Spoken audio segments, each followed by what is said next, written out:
Okay, I've tried to film this video 4 or 5 times and I'm so angry I can't get through it. I have to keep deleting and starting over. I've been mired in paperwork all afternoon and so I have not gotten around to filming my normal content, and I won't for a little bit, but I want to take a break and talk about the absolute bullshit that Donald Trump just spouted about hepatitis B. I want to talk about that whole press conference.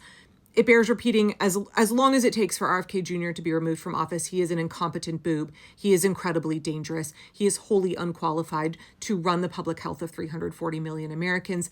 His decisions, his snake oil wellness grifter nonsense, his fragile ego are killing people. He is risking the health and the lives of America's children. And this bullshit about hepatitis B today, it makes no sense. His anti-vax conspiracy theory quackery is now, I guess, public health policy in the United States. And we need physicians, parents, all Americans to speak up and speak out against this. There are physicians in Congress.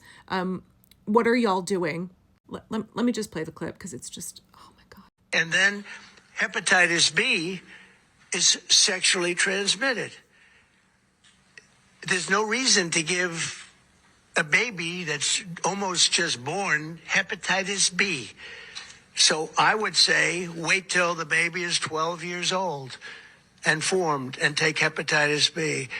And I think if you do those things, it's going to be a whole different, it's going to be a revolution in a positive sense, country. Keep in mind, Donald Trump is saying that because RFK Jr. is saying that. I am not a physician. I'm the daughter, the granddaughter, the sibling of physicians. My dad had an MPH. My dad did public health advising. And I'm just like, I'm aghast on he is turning over in his grave in a military cemetery because this is what the public health of the United States is now like. I'm going to get real mad for a second here. Vaccines save lives. You do not have to be a rocket brain surgeon to understand that hepatitis B is not something that is strictly contracted through sexual contact. How the fuck do you think babies are born, Donald Trump? Where do you think a child on its way out the birth canal might come into contact with and potentially contract hepatitis B? I understand that this is a kakistocracy and the idiots are running the show. This makes no fucking sense. No fucking sense. I'm sorry. Again, every physician, every parent in the United States, every nurse, everybody needs to be outraged about this.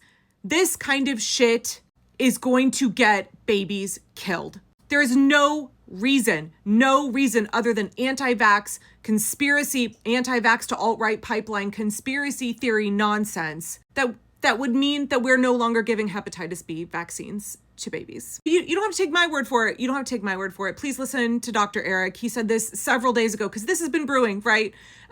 Doctors have been concerned for a while now that RFK Jr. was going to make this declaration. There is no reason for this other than actively wanting children to die, to suffer. Okay, here's what Dr. Eric had to say. Hey, so quick update in case anyone isn't aware. It looks like RFK Jr. and his ilk are going to delay the first dose of the hepatitis B vaccine from birth to 4 years of age. Now they're saying 12. And now would probably be a good time to remind everyone that if someone contracts hepatitis B perinatally, that means during infancy and childhood, they have a 90% chance of developing chronic hepatitis B infection, and 25% of those people who develop chronic infection will die prematurely because of cirrhosis, end-stage liver disease, or liver cancer. And the best way to eliminate the risk of chronic hepatitis B infection is to get vaccinated against it. And it's also important to realize that the one person who could have stopped all of this from happening, Dr. Senator Bill Cassidy, who he himself is a liver doctor, he is a hepatologist who deals with patients with liver disease all the time. He could have said no. He could have said, I'm not going to confirm RFK Jr., but he did. And now I think this is his legacy. He put his fealty to MAGA above his oath to his patients. There is no corner of American life that the Trump regime is not harming. There is no person in this country who will not be touched by the plague-ridden eugenicist hand of RFK Jr. You or somebody that you know will be sicker, will die prematurely, will be denied life-saving care, whether it is preventive care or treatment, because RFK Jr. is in charge of the public health of the American people right now. Dr. Eric was referencing Senator Bill Cassidy of Louisiana, who is a doctor. He is a physician. And as Dr. Eric said, because of his vote to confirm RFK, little children are going to die of an entirely preventable disease that is actually his specialty to treat.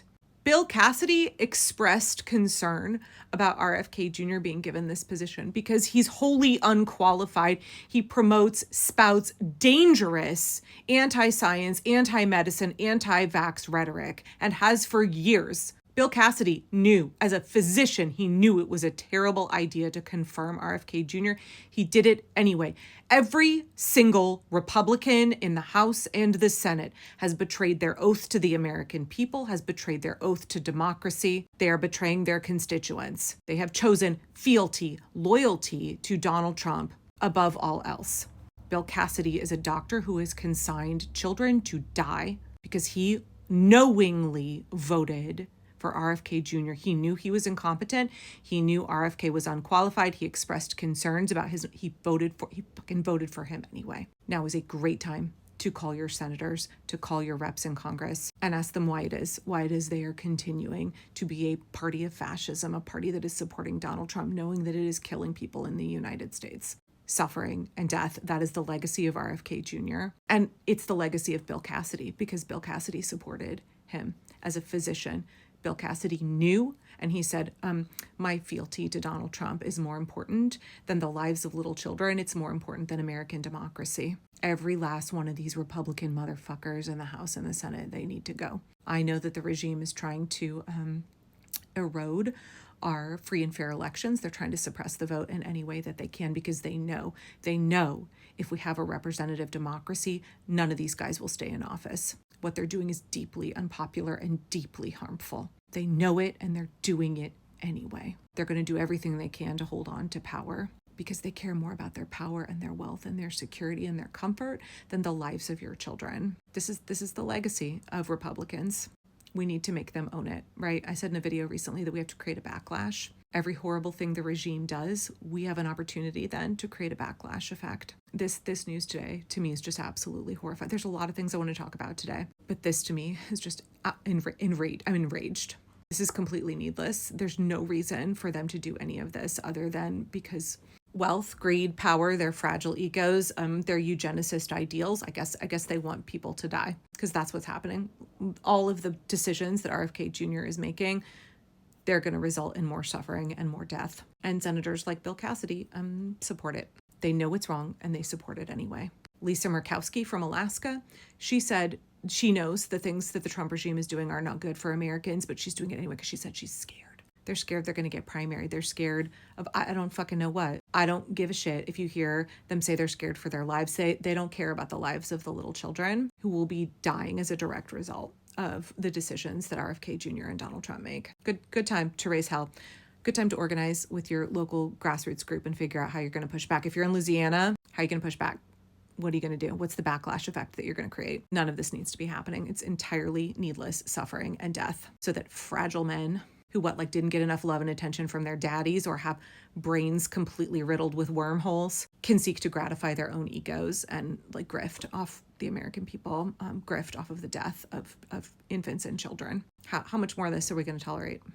I personally think we need a vigorous public outcry for RFK Jr. to be removed from office immediately. We know that Donald Trump, he tacos if there's enough public pressure. He is absolutely the president who always chickens out. There has to be enough public pressure. There has to be a huge backlash. What's that look like? How do we organize for that? How do we make that happen? Because if we don't, more and more kids are going to die.